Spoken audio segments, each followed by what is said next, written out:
Hello everybody, everyone. Magluto ta og pilit. Gamit nato Uy, ang pilit. gata, Puto luya, maya di pilit og sugar. Huluman sa tubig og i-overnight nato na siya hulom for 8 hours or overnight. Hantod unyang buntag pa jud ta ni makaluto kay gabi man ron. So ato ni siyang huluman para ugma puhon. Okay, nahuman na naman siya, buntag na, ato na siyang kuhaan og tubig. Dayon sa steamer, magpabukal ta og tubig, kay steam lang man to nato siya. Ato ning hulaton nga mo bukat. Then, diri sa steamer, ato ang gamiton is tungod kay dagko man ni siya buho-buho, atong butangan og panapton para dili mo lapos ang pilit, dili masayang ba. So, ato na siyang ibutang diha. Ang akong lutuin is 1 kilo ni siya. Ang ako ang lutuon karon. Muna siya panapton. Ibutang ang usa ka kilo nga pilit nga hinuluman nga gi-overnight kagabi. Dili ra kaayo ang pag-transfer nato.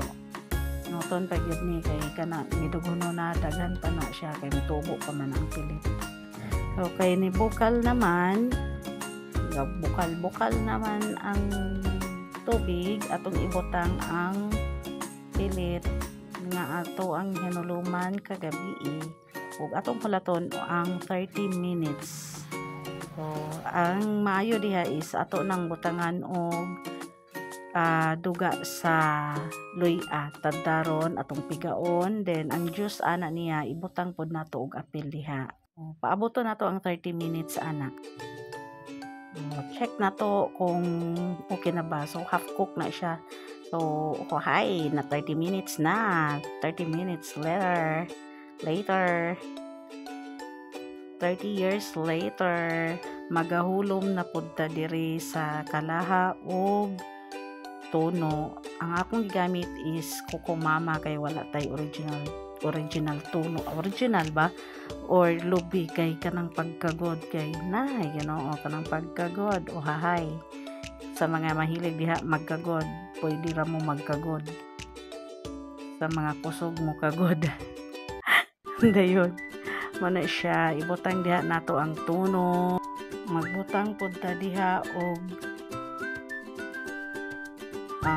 una is asin. Butangan pod nato siya og asin kay para parat dami ang timpla nga naay asin sa puto. So ang asin ay kauman sa asin sugar di ito nabutangan na ba tong sugar murag nabutangan na siya. Dayon ana nato atong pabukalon og mga dili hulaton lang siya nato nga mubukal. So ang akong gigamit diha nga luya is dinukdok ra gihapon nga gipiga, pero mao to siya. Ang akong ika-suggest is magakuan lang ta, magagama og i-juice lang siya bago tong pigaon para mas ang lasa gyud niya masurok gyud sa tuno gyud. So mikos lang gyud ta diha hantod nga mohulat nata nga mobukal pabukalo na natong mga pila ka minutes. So mekos then anhin na nato ihinay og butang ang ato ang pilit nga gi-steam og 30 minutes. So katong 1 kilo nato ihurot ra gyud na nato siya og butang gihapon diha, mix then with dugang-dugang og asin kay ang asin is wa pa man to kaayo jud ingog na lanay. So amno nato og timpla kung mo ganahan na ba ta sa lasa nga ato ang gusto nga atong gi-crave sa maong puto. Mekos ra ta gihapon ana mekos pero ang ato ang kalayo ana is hinay na kaayo kay nagmix lang man ta ana. Unya pa nato pa ko sa balik kung mabalik na siya sa steamer. Pagkakaron gimix pa nato ang tuno. Ang uban ana is iwitik-witik ra gikan sa steamer, di na nila sapayan ibutang sa kalaha. Gikan gimix tong mga ingredients sa tuno, katong sugar, katong asin, katong luya, ilara ng ipisik-pisik sa steamer. Pero ako human ana na ko og mix ako nang ibalik og butang sa steamer. So imikos ra gyud na siya nato gihapon, mikos lang then dugang-dugang og timpla nga mapareha naglasa sa ato ang gigaganahan. Ano ni siya, i-transfer na ni nato sa steamer. Harap yapon na siya natong transfer diha.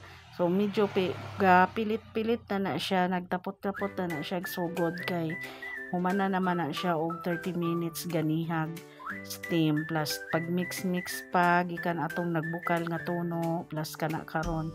Pero ato ra gihapon na siyang ibalik sa steamer kay para mas mo continue pa og luto kay half di pa na siya ingon og luto na kayo ang pilit kay murag 3/4 pa ang pagkaluto ana niya kay 1/2 ganiha nga 30 minutes plus sa pagpabukal sa tuno nga hinay ra manggod to siya og siga then kanang karon ato pa nang steam og another 30 minutes na siya ibalik nato sa stove and paabot na lang ta ana nga maluto na. So sa 30 minutes dili pod nato hulaton nga mahuman gyud ang 30 minutes or depende na nato sa consistency sa texture or sa nahingalan na texture or kuan kanang gilasahan it's not ideally siya gilasahan pero kanang kuanan consistency sa pilit. So amna na nato og check ma 30 minutes man or dili basta ato lang i-check kung okay na ba ang kuan kanang iyang pagkaluto. So mura to siya guys. Thanks. So next video na pod. So bye everyone. Paki-comment down below kung unsay ganahan ninyong sunod na kong iluto.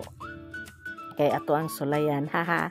Gisulayan naman pod ni nako ning puto kay dili man ko kada adlaw pod ani ikaduha pa man gani ni nako nga luto pero wow lami ra jud siya gihapon kay kana man ko kung galuto is lamion pod wahaha joke bye.